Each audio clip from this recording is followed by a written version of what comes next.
बोल शंकर भगवान की जय। शिव के अवतार, योगाचार्यों तथा उनके शिष्यों की नामावली। श्री कृष्ण बोले, भगवान समस्त योगावतारों में योगाचार्य के व्याज से भगवान शंकर के जो अवतार होते हैं और उन अवतारों के जो शिष्य होते हैं उन सब का वर्णन कीजिए।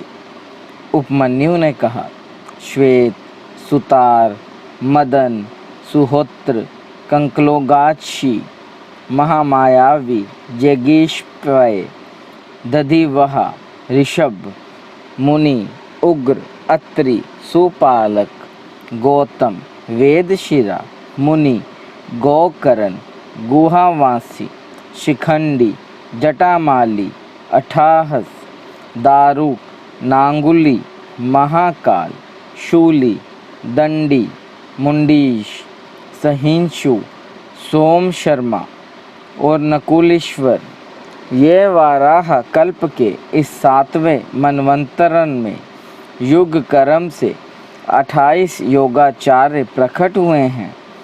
इनमें से प्रत्येक के शांत चित्त वाले 4 शिष्य हुए हैं, जो श्वेत से लेकर ऋष्य पर्यतन बताए गए हैं। मैं उनका क्रमशः वर्णन करता हूँ, सुनो।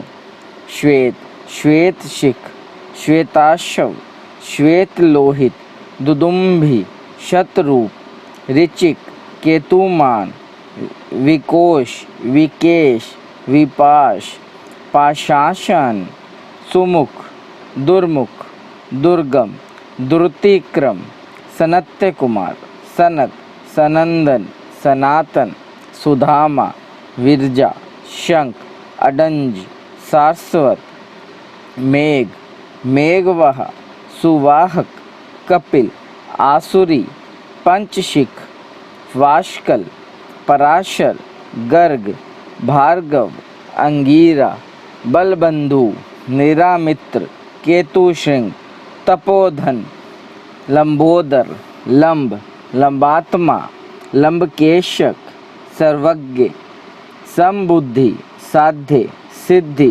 सुधामा, कश्यप, वशिष्ठ, विरजा, अत्रि, उग्र, गुरुश्रेष्ठ, श्रवण, शविष्टक, कुनि, कुनबाहु, कुशरीर, कुनेत्रक, काश्यप, उष्णा, चैवन, बृहस्पति, उतथ्य, वामदेव, महाकाल, महानील, वाच्यश्रवा, सुवीर, शिवायक, यतीश्वर, हिरण्यनाभ, कौशल्य, लोकाशी, कुथुम्मी, सुमंतु, जैमिनी, कुबंध, कुशकंधर, प्लक्ष, दर्भानी, केतुमान्य, गौतम, बल्लवी, मधुपिंग, श्वेत केतु, उशिज, बहदशव, देवल, कवि, शालीहोत्र, सुवेश, युवांशव, शर्द्वसु, छगल, कुंभकर्ण, कुंभ, प्रबाहुक, उल्लूक, विद्युत, शंबुक, आश्वालायन, अक्षपाद, कनाद, अलूक, वत्स, कुशिक, गर्ग, मित्रक और ऋष्य, ये योगाचार्य रूपी महेश्वर के शिष्य हैं। इनकी संख्या 112 है। ये सब के सब सिद्ध पाशुपत हैं। इनका शरीर भस्म से विभूषित रहता है। ये संपूर्ण शास्त्रों के तत्वज्ञ, वेद और वेदांगों के पारंगत विद्वान, शिवाश्रम में अनुरक्त, शिव ज्ञान पारायण, सब प्रकार की आसक्तों से मुक्त, एकमात्र भगवान शिव में ही मन को लगाए रखने वाले, संपूर्ण द्वंद्वों को सहने वाले, धीर, सर्वभूत हितकारी, सरल, कोमल, स्वस्थ, क्रोध शून्य और जितेंद्रिय होते हैं। रुद्राक्ष की माला ही इनका आभूषण है। उनके मस्तक त्रिपुंड से अंकित होते हैं। उनमें से कोई तो शिखा के रूप में ही जटा धारण करते हैं, किन्हीं के सारे ही केश जटा रूप होते हैं। कोई कोई ऐसे हैं जो जटा नहीं रखते हैं और कितने ही सदा माथा मुंडवाए रहते हैं। वे प्राय फल मूल का आहार करते हैं, प्राणायाम साधन और में तत्पर रहते हैं। मैं शिव का हूँ इस अभिमान से युक्त होते हैं, सदा शिव के ही चिंतन में लगे रहते हैं। उन्होंने संसार रूपी विश्व वृक्ष के अंकुर को मथ डाला है। वे सदा परम धाम में जाने के लिए ही कटिबद्ध होते हैं। जो योगाचार्यों सहित इन शिष्यों को जान मान कर सदा शिव की आराधना करता है, वह शिव का सायुज्य प्राप्त कर लेता है। इसमें कोई अन्यथा विचार नहीं करना चाहिए। बोले शंकर भगवान की जय। भगवान शिव के प्रति श्रद्धा भक्ति की आवश्यकता का प्रतिपादन, शिव धर्म के 4 पदों का वर्णन एवं ज्ञान योग के साधनों तथा शिव धर्म के अधिकारियों का निरूपण, शिव पूजन के अनेक प्रकार एवं अन्यान्चित से भजन की महिमा। तदनंतरन श्री कृष्ण के प्रश्न करने पर उपमन्यु मदरांचल पर घटित हुए शिव पार्वती संवाद को प्रस्तुत करते हुए बोले। श्री कृष्ण, एक समय देवी पार्वती ने भगवान शिव से पूछा, महादेव, जो आत्म तत्व आदि के साधन में नहीं लगे हैं तथा जिनका अंतकरण पवित्र एवं वशीभूत नहीं है, ऐसे मंदमती मृत्युलोकवासी जीवात्माओं के वश में आप किस उपाय से हो सकते हैं? महादेव जी बोले, देवी, यदि साधक के मन में श्रद्धा भक्ति ना हो तो पूजन कर्म तपस्या जप आसन आदि ज्ञान तथा अन्य साधन से भी मैं उसके वशीभूत नहीं होता हूँ। यदि मनुष्यों की मुझ में श्रद्धा हो तो जिस किसी भी हेतु से मैं उसके वश में हो जाता हूँ, फिर तो वह मेरा दर्शन स्पर्श पूजन एवं मेरे साथ संभाषण भी कर सकता है। अतः जो मुझे वश में करना चाहे उसे पहले मेरे प्रति श्रद्धा रखनी चाहिए। श्रद्धा ही स्वधर्म का हेतु है और वहीं इस लोक में वर्षामरी पुरुषों की रक्षा करने वाला है। जो पुरुष अपने वर्णाश्रम धर्म के पालन में लगा रहता है, उसी की मुझ में श्रद्धा होती है, दूसरे की नहीं। वर्णाश्रमी पुरुषों के संपूर्ण धर्म वेदों से सिद्ध हैं। पूर्व काल में ब्रह्मा जी ने मेरी ही आज्ञा लेकर उनका वर्णन किया था। ब्रह्मा जी का बताया हुआ वह धर्म अधिक धन के द्वारा साध्य है तथा अनेक प्रकार के क्रियाकलाप से युक्त होता है। उससे मिलने वाला अधिकांश फल अक्षय नहीं है तथा उस धन के अनुष्ठान में अनेक प्रकार के क्लेश और आयास उठाने पड़ते हैं। उस महान धर्म से परम दुर्लभ श्रद्धा को पाकर जो वर्णाश्रमी मनुष्य अन्यन भाव से मेरी शरण में आ जाता है, उसे सुखद मार्ग से धर्म अर्थ काम और मोक्ष प्राप्त होता है। वर्णाश्रम संबंधी आचार्य की सृष्टि मैंने ही बारंबार की है। उसमें भक्ति भाव रखकर जो मेरे हो गए हैं, उन्हीं वर्णाश्रमियों का मेरी उपासना में अधिकार है, दूसरों का नहीं। यह मेरी निश्चित आज्ञा है। मेरी आज्ञा के अनुसार धर्म मार्ग से चलने वाले वर्णाश्रमी पुरुष मेरी शरण में आ जाएं। मेरे कृपा प्रसाद से मल और माया आदि पाशों से मुक्त हो जाते हैं तथा मेरे पुनरावृत्ति रहित धाम में पहुंचकर मेरा उत्तम साधर्म्य प्राप्त करके परमानंद में निमग्न हो जाते हैं। इसलिए मेरे बताए हुए वर्ण धर्म को पाकर अथवा न पाकर भी जो मेरी शरण ले मेरा भक्त बन जाए, वह स्वयं ही अपनी आत्मा का उद्धार कर लेता है। यह कोटि कोटि गुना अधिक अलब्ध लाभ है। अतः मेरे मुख से प्रतिपादित वर्ण धर्म का पालन अवश्य करना चाहिए। जो मोक्ष मार्ग से विलग होकर दूसरी किसी वस्तु के लिए श्रम करता है, उसके लिए वही सबसे बड़ी हानि है, वही बड़ी भारी त्रुटि है, वही मोह है और वही अधंता एवं मुक्ता है। देवेश्वरी, मेरा जो सनातन धर्म है वह 4 चरणों से युक्त बताया गया है। उन चरणों के नाम हैं ज्ञान, क्रिया, चर्या और योग। पशु, पाश और पति का ज्ञान ही ज्ञान कहलाता है। गुरु के अधीन जो विधि पूर्वक षड्ध्वज शोधन का कार्य होता है उसे क्रिया कहते हैं। मेरे द्वारा विहित वर्णाश्रमी प्रयुक्त जो मेरे पूजन आदि धर्म हैं, उनके आचरण का नाम चर्या है।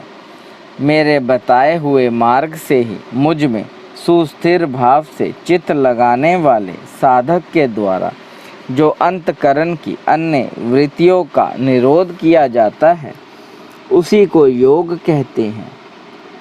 देवी, चित्त को निर्मल एवं प्रसन्न बनाना अश्वमेघ यज्ञों के समूह से भी श्रेष्ठ है, क्योंकि वह मुक्ति देने वाला है। विषय भोग की इच्छा रखने वाले लोगों के लिए यह मन प्रसाद दुर्लभ है। जिसने यम और नियम के द्वारा इंद्रिय समुदाय पर विजय प्राप्त कर ली है, उस विरक्त पुरुष के लिए ही योग को सुलभ बताया गया है। योग पूर्व पापों को हर लेने वाला है। वैराग्य से ज्ञान होता है और ज्ञान से योग।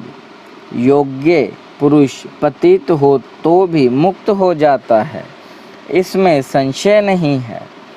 सब प्राणियों पर दया करनी चाहिए। सदा अहिंसा धर्म का पालन सबके लिए उचित है। ज्ञान का संग्रह भी आवश्यक है। सत्य बोलना, चोरी से दूर रहना, ईश्वर और परलोक पर विश्वास रखना, मुझ में श्रद्धा करना, इंद्रियों को संयम में रखना, वेद शास्त्रों का पढ़ना पढ़ाना, यज्ञ करना कराना, मेरा चिंतन करना, ईश्वर के प्रति अनुराग रखना और सदा ज्ञानशील होना ब्राह्मण के लिए नितांत आवश्यक है। जो ब्राह्मण ज्ञान योग की सिद्धि के लिए सदा इस प्रकार उपयुक्त धर्मों का पालन करता है, वह शीघ्र ही विज्ञान पाकर योग को भी सिद्ध कर लेता है। प्रिय, ज्ञानी पुरुष ज्ञानांगीन के द्वारा इस कर्ममय शरीर को क्षण भर में दग्ध करके मेरे प्रसाद से योग का ज्ञाता होकर कर्म बंधन से छुटकारा पा जाता है। पुण्य पापमय जो कर्म है उसे मोक्ष का प्रतिबंधक बताया गया है। इसलिए योगी पुरुष योग के द्वारा पुण्याय पुण्य का परित्याग कर दे। फल की कामना से प्रेरित होकर कर्म करने से ही मनुष्य बंधन में पड़ता है, केवल कर्म करने मात्र से नहीं। अतः कर्म के फल को त्याग कर प्रिय, पहले कर्ममय यज्ञ द्वारा बाहर मेरी पूजा करके फिर ज्ञान योग में तत्पर हो साधक योग का अभ्यास करे। कर्म यज्ञ से मेरे यथार्थ स्वरूप का बोध प्राप्त हो जाने पर जीव योग युक्त हो मेरे यजन से विरत हो जाते हैं। उस समय वे मिट्टी, पत्थर और स्वर्ण में भी समभाव रखते हैं। जो मेरा भक्त नित्य युक्त एवं एकाग्र चित्त हो ज्ञान योग में तत्पर रहता है, वह मुनियों में श्रेष्ठ एवं योगी होकर मेरा सायुज्य प्राप्त कर लेता है। जो वर्णाश्रमी पुरुष मन से विरक्त नहीं है, वे मेरा आश्रय ले ज्ञान, चर्या और क्रिया इन 3 में ही प्रवृत्त होने के अधिकारी हैं। उन्हीं के अनुष्ठान की योग्यता रखते हैं। मेरा पूजन दो प्रकार का है, बाह्य और अभ्यंतर।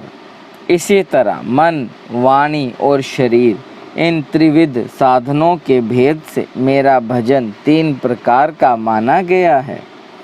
तप, कर्म, जप, ध्यान और ज्ञान, ये मेरे भजन के 5 स्वरूप हैं। अतः साधु पुरुष उसे 5 प्रकार का भी कहते हैं।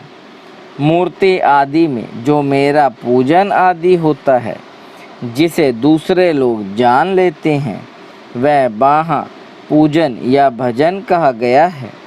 तथा वही भजन पूजन जब मन के द्वारा होने से केवल अपने ही अनुभव का विषय होता है, तब अभ्यंतर कहलाता है। मुझ में लगा हुआ चित्त ही मन कहलाता है। सामान्यतः मन मात्र को यहाँ मन नहीं कहा गया है। इसी तरह जो वाणी मेरे नाम के जप और कीर्तन में लगी हुई है, वही वाणी कहलाने योग्य है, दूसरी नहीं। तथा जो मेरे शास्त्रों में बताए हुए त्रिपुंड आदि चिन्हों से अंकित है और निरंतर मेरी सेवा पूजा में लगा हुआ है, वही शरीर है, दूसरा नहीं। मेरी पूजा को ही कर्म जानना चाहिए। बाहरा जो यज्ञ आदि किए जाते हैं, उन्हें कर्म नहीं कहा गया है। मेरे लिए शरीर को सुखाना ही तप है, कृच्छ्र, चांद्रायन आदि का अनुष्ठान नहीं। पंचाक्षर मंत्र की आवृत्ति, प्रणव का अभास तथा रुद्राध्याय आदि का बारंबार पाठ ही यहाँ जप कहा गया है, वेदा अध्ययन आदि नहीं। मेरे स्वरूप का चिंतन, स्मरण ही ध्यान है, आत्मा आदि के लिए की हुई समाधि नहीं। मेरे आगमों के अर्थ को भली भांति जानना ही ज्ञान है, दूसरी किसी वस्तु के अर्थ को समझना नहीं। बोले शंकर भगवान की जय। देवी, पूर्व वासनावश बाह्य अथवा अभ्यंतर जिस पूजन में मन का अनुराग हो, उसी में दृढ़ निष्ठा रखनी चाहिए। बाह्य पूजा से अभ्यंतर पूजन 100 गुना अधिक श्रेष्ठ है, क्योंकि उसमें दोषों का मिश्रण नहीं होगा तथा प्रत्यक्ष दिखने वाले दोषों की भी वहाँ संभावना नहीं रहती है। भीतर की शुद्धि को ही शुद्धि समझनी चाहिए, बाहरी शुद्धि को शुद्धि नहीं कहते हैं। जो आंतरिक शुद्धि से रहित है, वह बाहरा से शुद्ध होने पर भी अशुद्धि ही है। देवी, बाह्य और आभ्यंतर दोनों ही प्रकार का भजन भाव अनुराग पूर्वक ही होना चाहिए, बिना भाव के नहीं। भाव रहित भजन तो एकमात्र विप्रलभ छलना का ही कारण होता है। मैं तो सदा ही कृत्य एवं पवित्र हूँ। मनुष्य मेरा क्या करेंगे? उनके द्वारा किए हुए बाह्य अथवा आभ्यंतर पूजन में उनका जो भाव प्रेम है, उसी को मैं ग्रहण करता हूँ। देवी, क्रिया का एकमात्र आत्मा भाव ही है, वही मेरा सनातन धर्म है। मन, वाणी, कर्म द्वारा कहीं भी किंचन मात्र फल की इच्छा न रख कर ही क्रिया करनी चाहिए। देवेश्वरी, फल का उद्देश्य रखने से मेरा आश्रय लघु हो जाता है, क्योंकि फलार्थी को यदि फल ना मिला तो वह मुझे छोड़ सकता है। सती साध्वी, देवी, फलार्थी होने पर भी जिस साधक का चित्त मुझ में ही प्रतिष्ठित है, उसे उसके भाव के अनुसार फल मैं अवश्य देता हूँ। जिनका मन फल की इच्छा न रखकर ही मुझ में लगा हो, परंतु पीछे वे फल चाहने लगे हों, वे भक्त भी मुझे प्रिय हैं। जो पूर्व संस्कारवश ही फलाफल की चिंता ना करके विवश हो मेरी शरण लेते हैं, वे भक्त मुझे अधिक प्रिय हैं। परमेश्वरी, उन भक्तों के लिए मेरी प्राप्ति से बढ़कर दूसरा कोई वास्तविक लाभ नहीं है तथा मेरे लिए भी वैसे भक्तों की प्राप्ति से बढ़कर और कोई लाभ नहीं है। मुझ में समर्पित हुआ उनका भाव मेरे अनुग्रह से ही उनको मानो बलपूर्वक परम निवारण रूप फल प्रदान करता है। जिन्होंने अपने चित्त को मुझे समर्पित कर दिया है, अतः एवं जो मेरे अन्य भक्त हैं वे महात्मा पुरुष ही मेरे धर्म के अधिकारी हैं। उनके 8 लक्षण बताए गए हैं। मेरे भक्तजनों के प्रति स्नेह, मेरी पूजा का अनुमोदन, स्वयं की भी मेरे पूजन में प्रवृत्ति, मेरे लिए ही शारीरिक चेष्टाओं का होना, मेरी कथा सुनने में भक्ति भाव, कथा सुनते समय स्वर, नेत्र और अंगों में विकार का होना, बारंबार मेरी स्मृति और सदा मेरे आश्रित रहकर ही जीवन निर्वाह करना, ये 8 प्रकार के चिन्ह यदि किसी मलेच्छ में भी हों तो भी वह विप्र शिरोमणि श्रीमान्य मुनि है, वह सन्यासी है और वही पंडित है। जो मेरा भक्त नहीं है वह चारों वेदों का विद्वान हो तो भी मुझे प्रिय नहीं है, परंतु जो मेरा भक्त है वह चांडाल हो तो भी प्रिय है। उसे उपहार देना चाहिए, उससे प्रसाद ग्रहण करना चाहिए तथा वह मेरे समान ही पूजनीय है। जो भक्ति भाव से मुझे पत्र, पुष्प, फल अथवा जल समर्पित करता है उसके लिए मैं अदृश्य नहीं होता हूँ और वह मेरी भी दृष्टि से कभी ओझल नहीं होता।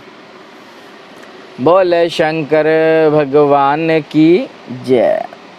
देव देव महादेव करुणा निधान भक्त वत्सल्य शिव शंकर भोलेनाथ प्रसन्न होइए त्रिलोकीनाथ, सदैव अपने चरणाविंदों में लगाए रखे, सद्बुद्धि प्रदान करे। सृष्टि के कर्ता धर्ता संहार हरता, आपसे ही जीवन आपसे ही मरण महादेव, बच्चा पुलनहार तुसी बख्शनहार त्रिलोकीनाथ, हर हर महादेव। कर्पूर्ण गौरम करुणावतारम संसार सारम भुजगेंद्रहारम सदा बसंतम हृदयारविंदे भवं भवानी सहितं नमामि। बोल मेरे महाकालेश्वर बाबा की जय। ओम नमः शिवाय।